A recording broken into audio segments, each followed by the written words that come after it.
নারায়ণগঞ্জের রূপগঞ্জে নির্মাণাধীন গন্ধর্বপুর পানি শোধনাগার প্রকল্প পরিদর্শন করেছেন বিএনপির মহাসচিব ও স্থানীয় সরকার, পল্লী উন্নয়ন এবং সমবায় মন্ত্রী মির্জা ফখরুল ইসলাম আলমগীর।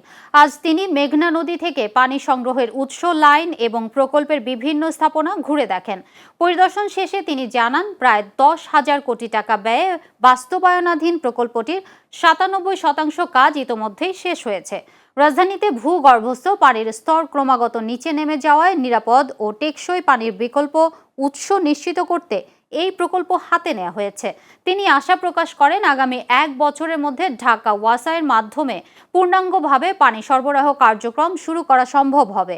মন্ত্রী বলেন, প্রকল্পটি চালু হলে রাজধানীর পূর্বাঞ্চলের লাখো মানুষ নিরাপদ পানি সুবিধা পাবে এবং ভূগর্ভস্থ পানির ওপর নির্ভরতা কমে পরিবেশ বান্ধব পানি সরবরাহ ব্যবস্থা নিশ্চিত হবে।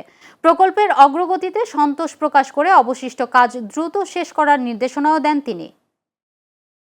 গ্রাউন্ড ওয়াটার থেকে যেটা আমরা পানি ঢাকা শহরের জন্য নিতাম, এটাতে গ্রাউন্ডে একটা বহু নিচে নেমে যাচ্ছিল, প্রায় 1000 মিটার নেমে যাচ্ছিল।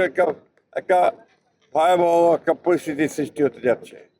সেটাকে মোকাবেলা করার জন্য মেঘনা থেকে পানি নিয়ে এসে পানিকে ট্রিটমেন্ট করে ঢাকা মহানগরীর নাগরিকদের পানি সরবরাহ করার ওয়াসা এই প্রজেক্ট গ্রহণ করেছে।